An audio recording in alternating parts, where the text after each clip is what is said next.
Rose brings back the Poppycock Report with Wayne McCroy, exclusively on Wayne's Rockfin channel. The first episode is going to be on Tuesday, January 3rd at 9 a.m. Eastern Standard Time. Poppycock! Poppycock!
Belief is the enemy of knowing. All right, man. Welcome to Crow 777 Radio. This is episode 465. Jason Lindgren is with me, and Clive DeCarl returns. We're going to do what we do with Clive. There was a time in my life when I had been convinced that supplements and vitamins just make really expensive pee, and I've since learned that that's not true. Quality supplements, quality vitamins make a huge difference. I don't think there's a day goes by when I don't take so many of the things Clive's offering: the iodine, the fulvic minerals, the selenium, the vitamin C, and above all, I never, ever, ever miss the magnesium. And of course, in that list, we got the ChloroFresh from Fortune, which is also a daily thing that I do. Anyhow, welcome, Jason. And a rather pleasant good morning. Welcome back, Clive. I'm guessing you've been here as much as anyone's been here. Thank you very much. Great pleasure to be back with you all. So how's it in the UK these days? Any signs of improvement? I'm putting my tongue in my cheek right now. Yes. Well, not really. But it's been a nice weather for November. Other than that, nothing too positive to report. But people are waking up. I mean, a couple of mainstream people are waking up now, or relatively mainstream. So there are some great encouraging signs, actually. Well, my old theory that if you can't get people upset about kicking a puppy because they've seen too many puppies kicked, you just fill a stadium with puppies, seems to do what our friend, the jowls of the wolf there, Fauci man, seems to be dragging children in this to make it scarier. And he's back to saying that all the hospitals are overflowing with children now. It'll be interesting to see if we have reached the 0 point where people are no longer accepting that offer, or whether we're going to see more nonsense. But let's jump in where we want to jump in. I think you want to open up with MSM sulfur. Well, yes, indeed. I mean, the purpose of sulfur, you might say, is to make glutathione. And if you ask people, well, what's the most powerful antioxidant out there? People might say, well, vitamin C would be the most powerful antioxidant. But the reality is, it's not an endogenous thing. It's one you make yourself. The liver makes glutathione. And glutathione is basically based on sulfur. One of the great things about sulfur is it carries oxygen around. So let's talk about both sulfur and glutathione, because they're all one to a degree. So how can you make glutathione naturally in your body? Well, to do that, you want a very healthy liver. You want to have a decent diet, all that sort of thing, and eat healthy foods from which glutathione can be created. Now, let's look at foods that contain sulfur. They would be things like garlic, raw garlic. Or the juice of a raw garlic, perhaps mixed with honey, is an amazing medicine, like a natural antibiotic. Onions also hugely valuable from a health perspective, full of sulfur. All the cruciferous vegetables, kale or broccoli or whatever it is, full of sulfur. Then on the animal side, liver has a lot of sulfur in it, red meat, shellfish, and eggs probably are a primary carrier of sulfur. And of course, like all minerals and to a degree vitamins, often the people who are vegans are low on some of the nutrients because it's much harder to extract the nutrients from vegetables and grains than it is from meat products. But that's not a problem because one can make up for that. Ginger is also another sulfur-rich material. I think everybody's aware of how powerful ginger is as a healing material. Well, what about it? What about asparagus, Clive? Is that a sulfur one? Is that considered cruciferous, by the way? I don't think so. No, I don't think so either. And I don't think so. It might have sulfur, but I don't know because a lot depends whether there's any sulfur in the soil in the first place or has it been farmed out of existence. But how can you create glutathione all by yourself? Well, laughter has been shown to create glutathione, as have orgasms. So I can recommend these. Now, what sort of effects might one get from sulfur? Well, the reports are quite interesting. While we're on the orgasm subject, women who have vaginal lubrication issues quite often find that once they use sulfur, MSM sulfur, that is a problem that solves itself. And it can also be help with dry eyes, although people with dry eyes are generally low on progesterone. So women with dry eyes might want to use a progesterone supplement after researching it to make sure that you know what you're doing. And some women take a drop of progesterone cream and pop it on each eyelid to get their tear flow back again. So back to sulfur specifically, sulfur sulfates things. So if you've got a metal, for instance, and you can create the sulfate of it, let's say you've got too much copper in your body, you want to get that out. If you sulfate it, it becomes copper sulfate, and sulfates are water soluble, so you can just pee it out. So you might have mercury in your body, for instance. But if you could make that mercury water soluble with sulfur, then you could just pee it out. It's very hard to get mercury out without some chelating agent to do it. Let's actually stop right there and talk about that for a minute. From my point of view, I am starting to have the intuition that metals, particularly things like aluminum and mercury, are a huge, huge problem for this generation. So you talked about chelating. Now, in the past, if I'm not mistaken, you told us a good chelating herb was the Mexican one called cilantro. Is that right? That's part of a situation because you see that the liver has basically 3 detoxification sort of methods, and you want to make sure that all of them are working. You want to make sure your bowels are working properly because it's all well and good. Let's say you use the cilantro and now you've got some of the mercury out of its out of the cells of your body. Now you're putting it in the bloodstream, so you might temporarily feel worse unless you've got the material to take it to the next step. You've released it. How are you going to get it out?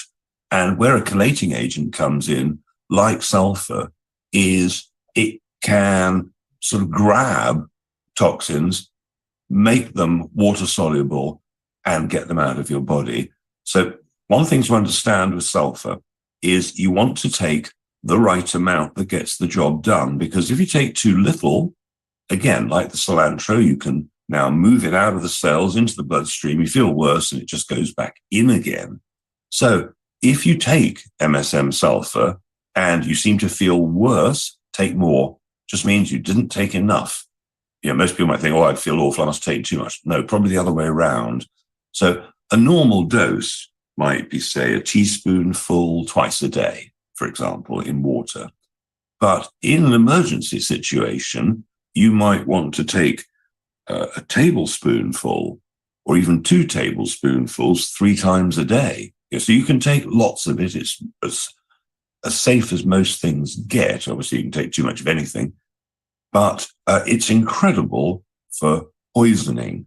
And essentially, we're all toxically poisoned one way or another. We've all got these metals in us, particularly if we've been unlucky enough to have a metal filling, or eating a lot of tuna or swordfish, or being near a coal-fired power station. So many ways you can get mercury poison. And they say that plutonium is the most dangerous, then uranium is the next most dangerous metal. And some people say, well, mercury is the next.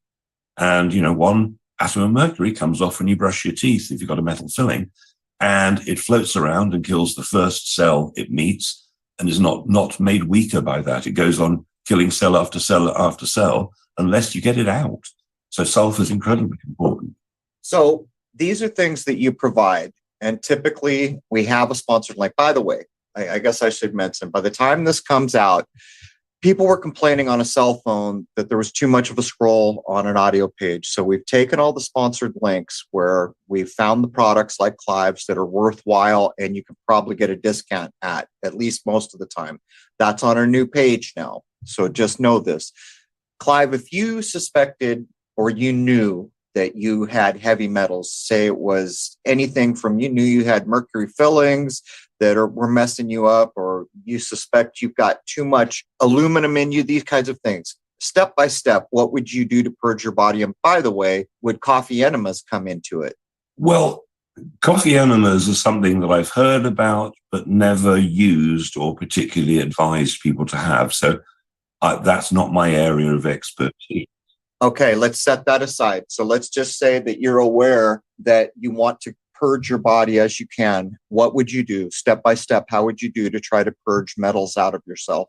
Okay, so let's say that somebody isn't having regular bowel movements, and a regular bowel movement should be at least once a day, at least perhaps once after every meal if things are working really well. And you'd want the transit time to be quick. So you could test that by eating a whole load of beetroot and see how quickly it comes out the other end. You'd want the transit time to be 12 or 18 hours, something like that. It would be red. Is that why you're eating beetroot? Because you would see the red and know that it happened? Yeah, exactly. Or you could swallow some corn, and you'll see these things come out so they don't really get broken down well.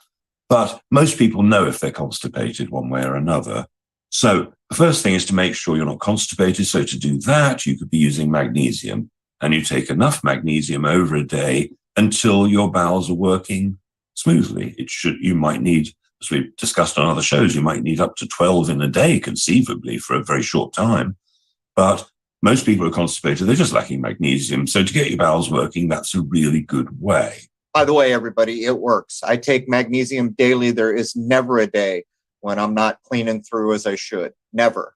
So if you wanted to make sure the liver's working properly, there are foods that are great for the liver. I mean, cruciferous vegetables, the liver loves those. Garlic, turmeric, beets, even mushrooms, avocados are great for the liver. And if you're going to use any sort of oil, if it's not, let's say, coconut or a natural animal type oil like butter, then extra virgin organic olive oil, again, fantastic for cleaning out the liver. But one of the best from a herbal perspective is to get milk thistle seeds, and make tea with them. It tastes quite nice. It's not unpleasant. And milk thistle is sort of, at least in the UK, the sort of number one herb you might go to for a good liver cleanse. But then there's the thing to remember that the gallbladder and the kidneys and the liver really are all one unit. So, if you've got a gallbladder problem or a kidney problem, before you detox, you might want to just take a couple more steps down that road. But from the position of what to do to detox, vitamin C is fantastic for detoxification of not just metals, but poisons in general. And actually, most of the things we're going to be talking about really do often work quite right across the board. But there are specific ones for aluminum poisoning.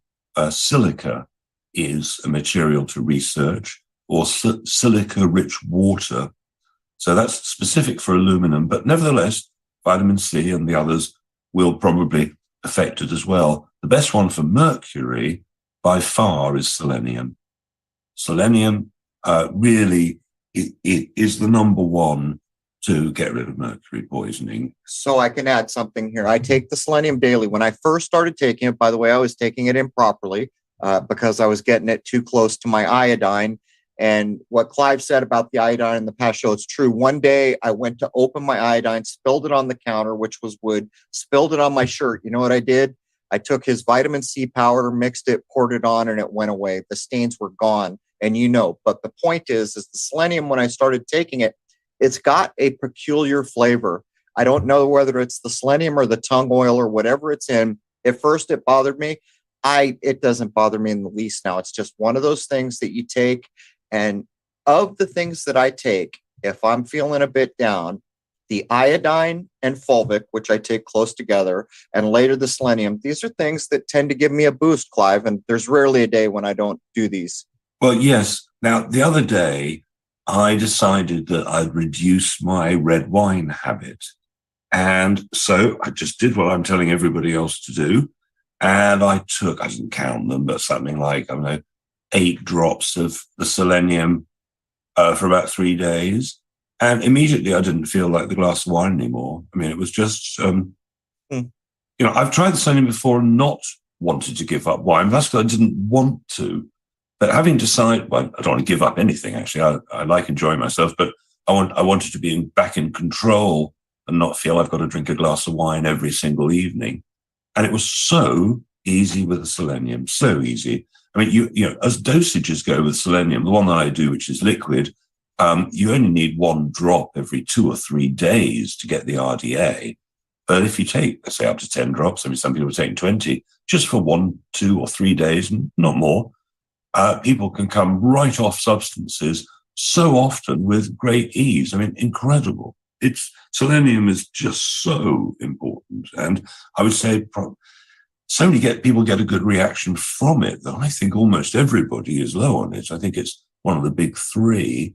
But the interesting thing you mentioned about the taste, I noticed the same. I thought selenium was one of the nastiest tasting of all the supplements that I've tried. Me too, but I love it now. Well, I found the same with iodine when I first got used to it, that I hated the taste. Yep. I found the same with amino acids, but now they're almost tasteless to me. They hardly taste of anything.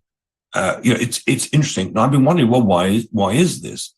Because quite often when you're low on a mineral, it tastes sweet to you because it's your body's way of telling you need it. And if it tastes really bitter and nasty, that can be the body's way of saying you got too much. However, I think it is that you take in these weird things that the body's never experienced before, and the body goes, oh, watch out, this could be bad, and it tastes awful to you, like as a warning.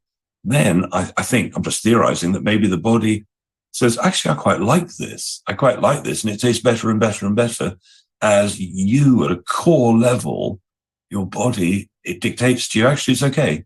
I feel the same way. At first, like when I was taking a few more drops and a few more drops of the iodine, there's a point at between 8 and 10 drops where, depending on how much water you put it in, it can be, it's not offensive, but in a weird way it is. But now my body just kind of wants it, and I don't have that reaction at all. And what I noticed, and people shouldn't do this, is I took the selenium oil into my mouth and I hated it so much, I would chase it with the iodine, which you shouldn't do, but it turns into a smoky flavor. It's really strange.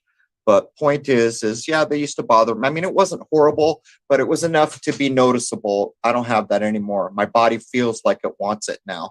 Are you not supposed to mix these things? Like you shouldn't take them together? It's really iodine that's the one to watch out for because it's so reactive. So if you take it with vitamin C, it can neutralize it.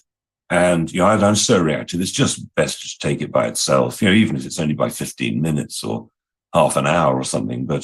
And vitamin C is also affected by fulvic minerals, for instance. You stir fulvic minerals into vitamin C and it can sometimes go a weird color. So again, if you have time, you could take fulvic minerals separately. But I like to try and put some, if I'm just drinking a glass of water, I mean, right now I've got a big glass of water in front of me, and I put a big squirt of fulvic minerals, probably 10 or 15 drops, but it's almost a pint or something. Yeah, that's what I do. I do the same thing. Because the thing about water is you pour it down your throat. Is that hydrating you? Not necessarily. you're pouring water in and you may be irrigating yourself, but it only hydrates you if it can actually get in to the cells. So by putting a pinch of Celtic salt or a drop or two of fulvic minerals in the water, it's capable of driving the water into the cells and truly hydrating you. And in the process, as the fulvic minerals go into the cells, they detoxify and pull the toxins out. I think it was David Wolfe, who I know you've had on the show, who said that fulvic minerals were the most powerful detoxifier that he knew at that time. That was a while ago, but it may still be true. It's incredible, you know. So, taking us back to sulfur, then I would suggest that anybody who's got scar tissue, maybe they've had an operation, they've got fibroids, any build-up of scar tissue, sulfur is capable of dissolving. It has to be, like so many of these supplements, it has to be a good quality one. You know, buy a cheap one, it may or may not work.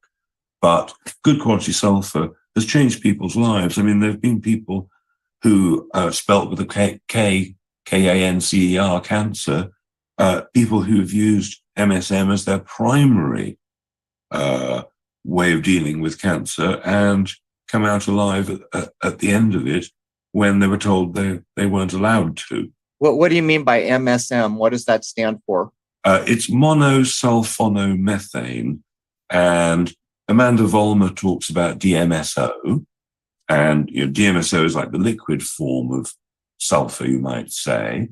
Then if you dry that out, you basically, I'm not a chemist, you basically get to monosulfonomethane, which stands for MSM, not to be confused with mainstream media. And one's safe, one's deadly, I would suggest.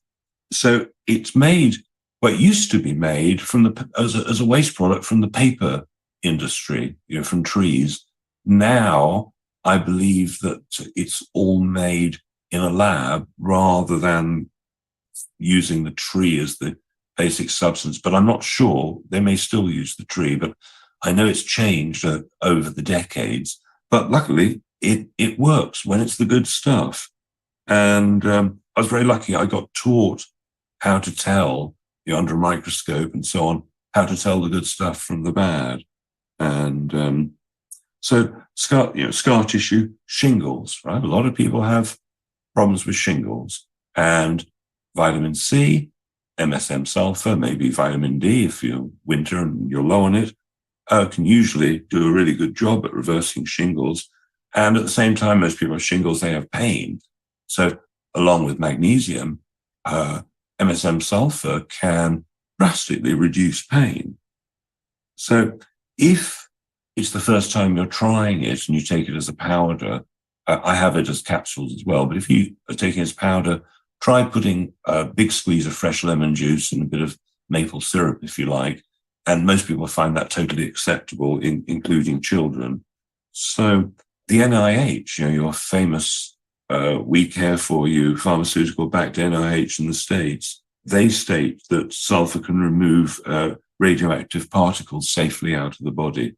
So it's not just toxic metals, it can be radioactive materials as well. And the other thing, of course, for that is iodine. And all the things we're going to be mentioning today, probably, they're all intimately linked. And, if you can financially afford it, it's worth trying them almost as a set, because yes, you might get a great result from just one thing, but because they're all interlinked, when you take them all, then you get way superior results it might have taken you 6 months to get better, or 6 days, and now you're going to do it in a tenth of the time. It's really dramatic, making sure that you try and get that synergy together, if you can afford it. I think it's important that people keep in mind, like a lot of people might try, back in the day, they had these vitamins they took from like a Walmart or something, which I don't recommend anymore. And they'd have 4 or 5, and they'd take them all at the same time. And what I learned from you is quality matters, which is why I get things from you. Like your vitamin C is the best by far. But you got to watch how you're taking things. It's not a big deal. I mean, at worst, what I'm about to explain, you'd be zeroing out the effectiveness. But if you took a glass and put a whole bunch of iodine in it, it is shocking how few grains of vitamin C you could put in that glass and the color will just disappear instantly. So you know that you don't, you've got to have an idea of how to take the things, which ones you can take together. And I think it's important because people are sometimes busy and working, and that's how you don't do regularly what you should be. But you should have a plan. I can take these things together. I can wait 45 minutes or an hour. And because in the course of a day, the amount of supplements I take, it's tricky. And I was taking them wrong at first. Like I said, I was matching iodine with things that I shouldn't have been. But the chances are, even if you had been getting it wrong, that you wouldn't have completely lost the benefit. So if people have been getting it wrong all this time, it's not a total wipeout. I don't think it's... No, I think you're right, Clive, because since I got out of the Marine Corps, I had gotten little cysts under sebaceous, little fleshy little lumps under my skin.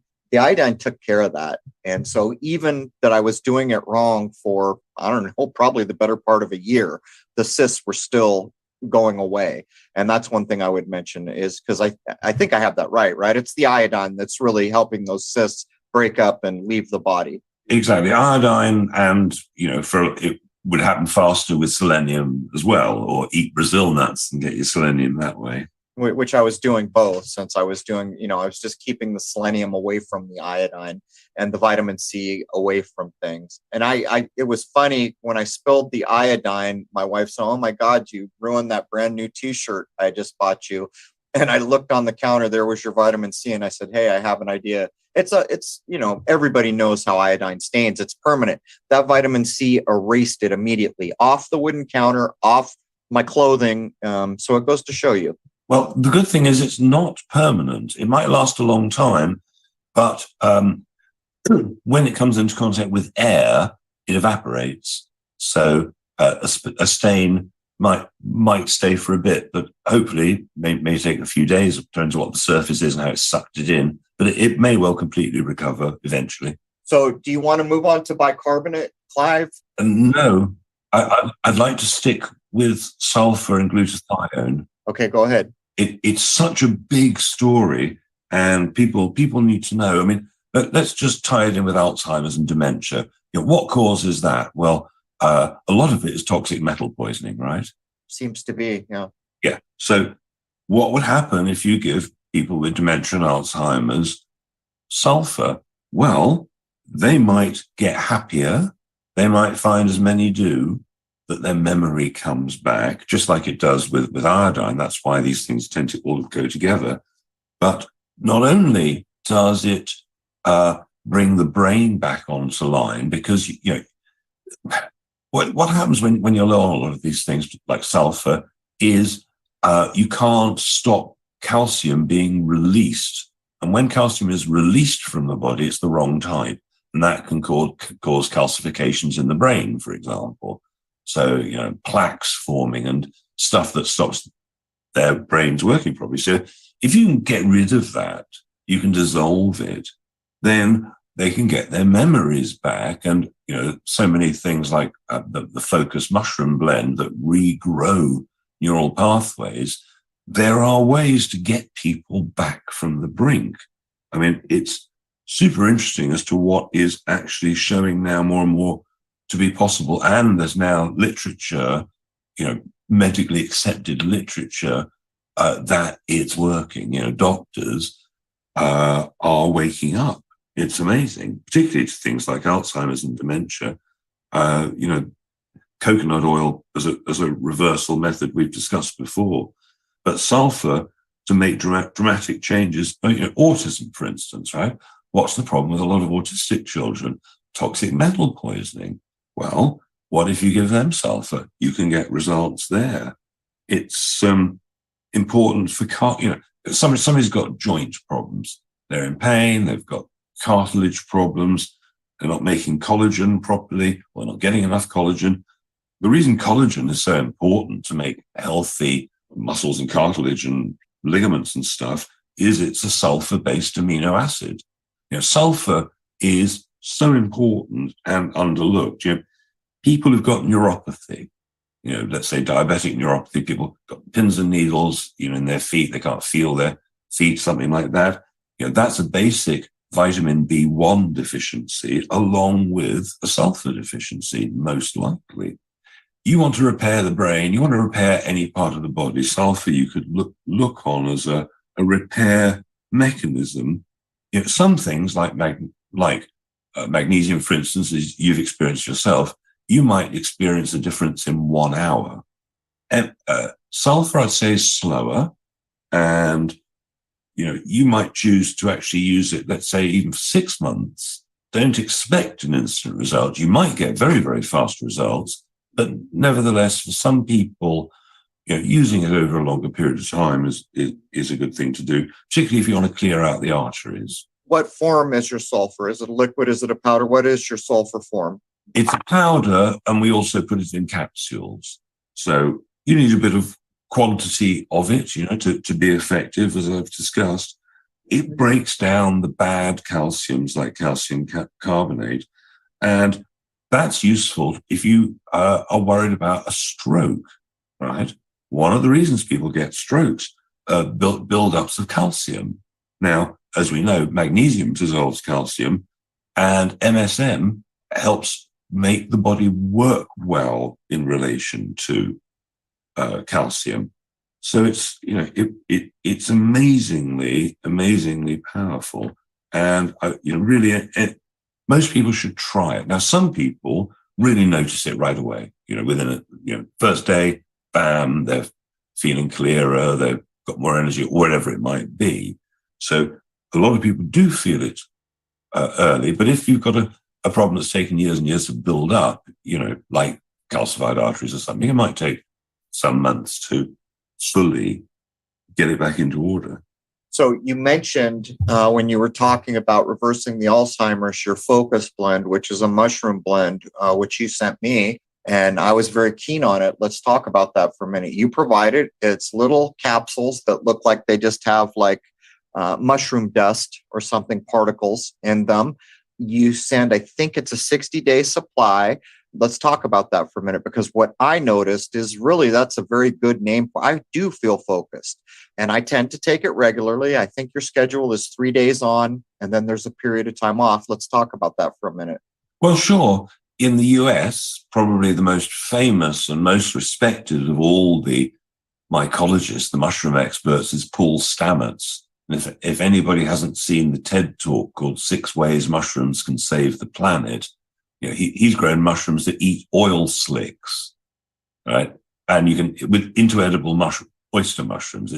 He's incredible. Anyway, there's a sort of an English equivalent, not as esteemed, but I've been working with him, and he came back from Iraq with appalling PTSD. He was destroyed. He couldn't function properly. And one thing led to another 8 years ago, and he realized that mushrooms might be the answer for him. So he became a mushroom expert and grows all these ones. And he believes at this point he's got a new strain and has talked to Paul Stamets about it. And he uses unusual things to make his mushrooms special, including frequency devices. So he's been working 8 years now, and obviously with others as well, to figure out what frequencies mushrooms like. And if it's a lion's mane mushroom, what is that like? If it's Ganoderma, what is that like? And so on. So he's found 2 specific mushroom strains. One's a St. George's, which he thinks he's got a unique strain there, and the other one is lion's mane. Now, for centuries, I suppose, lion's mane has been known for the brain, and it's now shown that it actually helps your brain rebuild itself, establish new neural networks, neural pathways, and it's incredible. So we put that together with 1 or 2 cofactors, a little bit of niacin, which niacin sort of just fires it around the blood system, just vitamin B3. And most people are low on vitamin B3, very important for happiness and all sorts of other things. Then we put in some monatomic elements, monatomic gold and all that. and a couple of other things. And we often get positive responses when people try the products, but it's been off the charts with the Focus Blend. And it's pretty much everybody agreeing, yes, I suddenly feel focused. Somebody put in front of me a bit ago, several people. I started them on Monday, the 9th of September, didn't notice anything until, started them on Friday, didn't feel anything until Monday. I feel pretty bloody amazing, to be honest, fully focused, absolute clarity on what I was concentrating on at work, feel positive in every way. I'm on the 3-day break now, feel fine. I think there's a couple of others here. This is for the Focus Mushroom Blend. And my personal experience is that you feel a little bit of a boost in your energy, but you feel focused. And we should mention, Clive, that it's important that you follow the schedule. I think it's 3 days on, 3 or 4 days off. Yeah, the other way around, 4 days on, 3 days off, and it's a 6-week course. So here's another one on it. I was on 40 milligrams of antidepressant citalopram, a blocker. Information, started taking magnesium, iodine, selenium, and that got me off the antidepressant tablets straight away. I must admit I was hesitant because I tried coming off them before, but always ended up an emotional wreck. So I started taking them again. Combination has been instant. I've just got another one here, which is just very interesting. This guy came off dialysis. Kidney function has gone from 40% to over 60%. Sorry, not coming off, going on. He was told he would have to go on to dialysis, but didn't need to. That was based on the Focus Blend? Because what I understand, once you go on dialysis, that's that. You're doing that till you die. No, it wasn't the Focus Blend, and I'm just trying to find, the printer has cut it in half.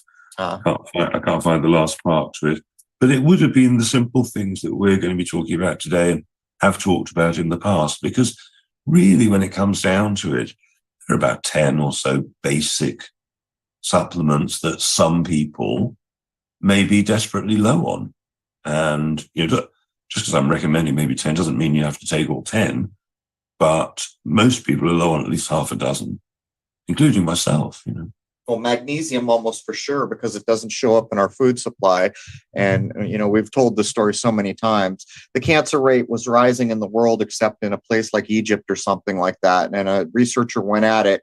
And then he realized that people that left Egypt had the same cancer rate once they had left Egypt. Long story short, they tried to zero it back to the fact that there was still the element was in the dirt still in the farming.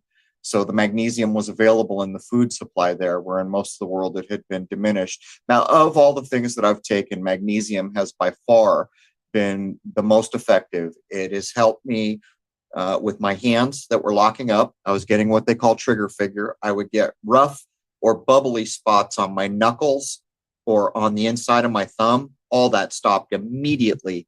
The trigger finger within an hour was better of taking magnesium. And the side effect is you clean out every day. You don't get constipated. You'll go once or twice a day, maybe more depending on who you are. But I take 8 to 12 of those every single day of my life, Clive. And I notice if I forget sometimes or I back off, I know right away because the rough spot will come on the inside of my thumb. For some reason, I eat up magnesium. Well, you're probably busy. And while you may be brilliant at dealing with stress, your body deals with stress or helps you do it, so to speak, by utilizing your magnesium reserves. So, if you're calmer than you used to be, for instance, or somebody hearing this isn't calm, would like to be, magnesium just might be the simple thing, and with a whole host of other benefits on the side. Yeah, there's never going to be time goes by that what I get from you, those huge tubs of magnesium. I have a few of them stashed away and, I go through it. And by the way, my wife's doing it too. So we really go through the magnesium, and it's not the same. Let's make the point. You go to CVS and you see what they're calling magnesium. First of all, we learned it might be an unhelpful. There's so many forms of magnesium, citrate, this one, that one. But the other thing is the doses are typically low, and then they're in this big, fat, plasticky, rubbery, casing. So to get the right dose, you'd be sucking down, I don't know how much of that rubbery, plasticky stuff. Point is it's not the same. The stuff that you're providing is such a higher quality, Clive, than you'll get at the store that I've found. Yeah, unfortunately, a lot of the suppliers and the supermarkets just don't care about the quality. It's all about the money. It's just as simple as that, isn't it? Yeah, and the fact that they don't really care whether you get better or not, they're just trying to make a sale. Well, exactly, and they don't want you to get better because a customer cured is a customer lost. So, and then you'll try the natural stuff. Oh, that didn't work because it was crap quality, and then you go to the doctor and say, "Cut bits of me off." Well, they're starting. I'm getting emails from places like homeopathy.org, where they're claiming the Senate in this country or one of the legislative places is trying to put the attack on homeopathy, which was protected in an act. And so you see the mindset of the mainstream with regard to homeopathy. And look at me. I was to a point where I thought, yeah, I go into a store, I buy these vitamins or these supplements, and I'm making expensive pee. Well, the reason is it's not quality. It's not made by a place that actually truly gives a damn about you, I would add. Well, and the Queen of England, the late Queen, she not only recommended and used homeopathy for the whole family, but her racehorses, again, were only treated homeopathically. There it is. In this country, apparently, they're zeroing up to try to undo the permanent protections put in place. And I'm guessing it was something like 1924. The law was put into what's called an act in this country. And now apparently they're trying to make a run on homeopathy. The reason I'm pointing this, I do have a Twitter. You can go into my Twitter feed and you can voice and send one of those auto letters to the jackasses saying, hey, if we don't do things to stand up for like homeopathy, I can't imagine a world without homeopathy. I probably would not be in front of this microphone had I not met people like Clive and Fortune de Saint Germain. I mean, I'm not even kidding. I would have been looking like Michael J. Fox right now. I'm not kidding. And that's homeopathy and good supplements that put me back on the straight and narrow after a whole lifetime of doing a lot of things that I shouldn't have done. But just to make the point, these are important shows. Why we had Clive on so many times. But anyhow, where the heck were we before I started flapping my jaw?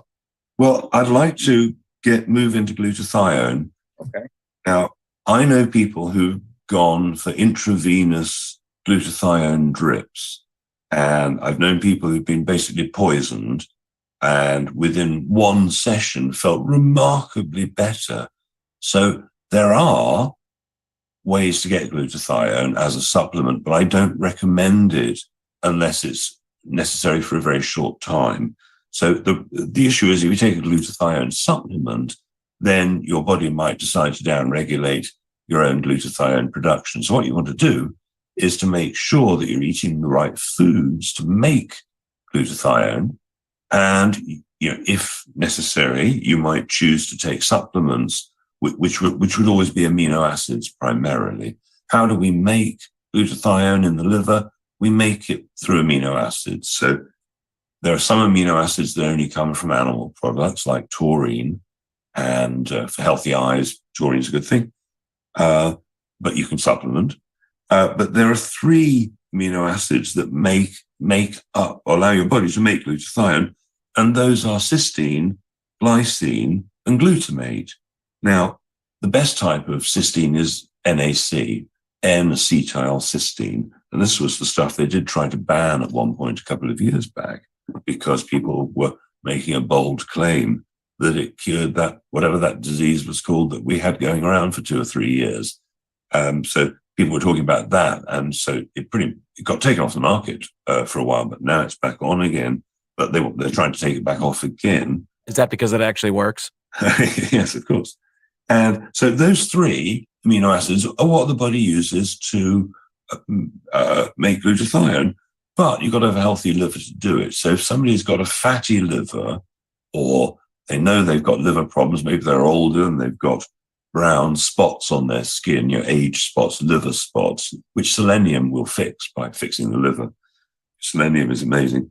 You want to clean your liver out. And again, selenium and sulfur and everything we talk about are incredibly good for that. So what does glutathione do? Well, there are, 100,000 chemicals in the world that aren't natural going around in the environment. So it helps neutralize all those because it makes the liver, it's made in the liver. And the liver is the detox organ. The more ill somebody is, the more they're going to be low on their glutathione. And I was doing some research, and it turned out that by 2007, there were already over 76,000 medical articles written about glutathione. But who talks about it? Who knows that just 3 amino acids are all you need technically to make it? And there are some other components to it because some people's genes are switched off to have a healthy, whatever it might be. And what we're really looking for is if somebody's got they've been told they've got a genetic issue, all you're looking for is the gene switch to switch that gene the other way around from not functioning well to functioning well. The doctors still believe that you can't do that your genes determine your fate, and that's what you're born with tough. But of course, they're wrong. You can change your diet, add nutrients, take away toxins, and your gene expression can change. So I could talk a little bit more about selenium and glutathione. If you want peak strength, peak energy, peak mental alertness, if you want to slow down aging and get recovery and resilient, if you want to turn fat into muscle, then glutathione is what you need more of. And so we've put together a glutathione booster. So it contains no glutathione, but it contains these elements and 1 or 2 others. Just something simple like black pepper in this blend makes it work lots better. And so we put a couple of other things in just to get that balance right, to make it as effective as we possibly can. Is it a capsule, Clive, and what is it called? You provide this, right? Yeah, it's at the moment we've called it glutathione booster, but I might try and think of a cleverer name than that. Right, and it's a capsule. It's capsules, and the sort of thing. I mean, let me just briefly go through each of those ingredients. I mean, N-acetylcysteine. What that is good for is anything lung related, like asthma. As we mentioned, it's good for the liver. It's what they give you if somebody's rushed into hospital with Tylenol poisoning. N-acetylcysteine or cysteine is what they give you to stop kidney damage because it protects cells from toxins. Then that's probably the best thing to the most I can say about glutathione without going into too much detail. But the more toxic you are, the more glutathione you could benefit from. So the idea is you have a blend that is not glutathione, but it's the proper ingredients to help your body produce glutathione? Exactly. So anybody who's eating the wrong type of food, let's say people are getting MSG, monosodium glutamate, which is a neurotoxin. It creates an inflamed brain. So glutathione will just deal with that by putting in glutamine. Then let's say somebody is in a house with mold. This is where people need to be very, very careful. Black mold, the nasty stuff, you don't want to clean it off because if you rub it off, spores get into the air, and that's the worst thing. You want to spray it with strong hydrogen peroxide or spray it with bleach. Tea tree oil is perfect for that. Yeah. Tea tree oil kills on contact. Exactly. So that's perfect. But if people have been in a building where they've been breathing in that mold inhibits glutathione. That's why a lot of people get ill with mold, because it's knocked out their glutathione, which is this immense immune system supporter. And if you have too little glutathione, just like we were explaining earlier with sulfur, it increases the sulfur, the calcium release. So, people are having problems thinking, for example, when that happens. Now, glutathione is also the remedy for a lot of people with EMF sensitivity. If you're one of these people who've got huge EMF sensitivities, you can assume that you're low on glutathione production, right? And we're certainly low on magnesium as well. There'll be other factors, but this is big for EMF sensitivity people. So let me cut in here, Clive. We're coming up on the top of the hour. Can you please tell folks where they can find you? By the way, by the time this goes live, all the sponsored links, which get you discounts or hooked into the products we know are worthwhile, will be on its own little page. Clive is the top left-hand corner, I think. It says Clive DeCarl. He has discounts that go on and off. Usually by the time we do this, there will be one.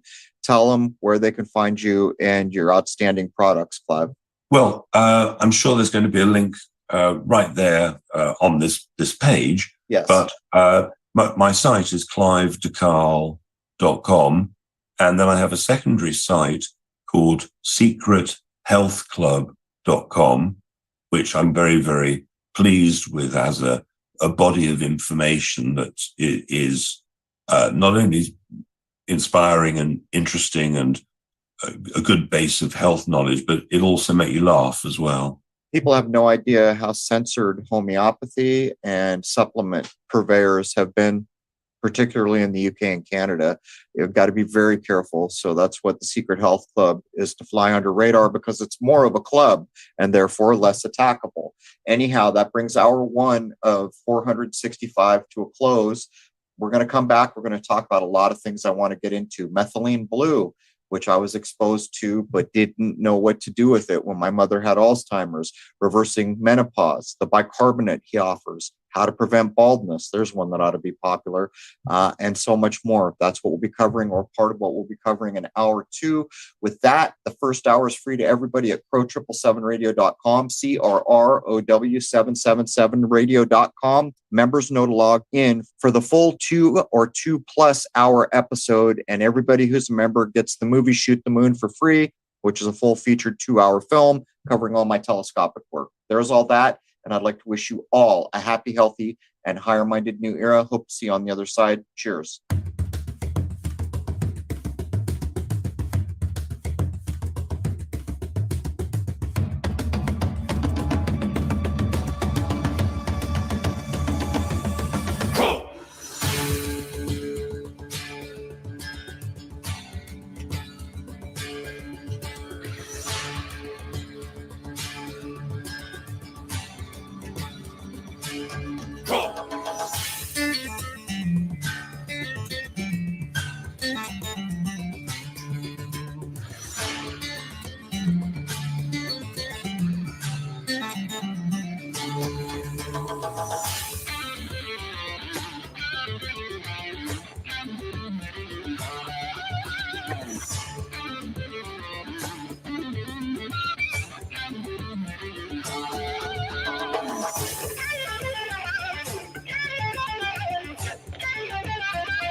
Belief is the enemy of knowing.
Rose brings back the Poppycock Report with Wayne McCroy, exclusively on Wayne's Rockfin channel.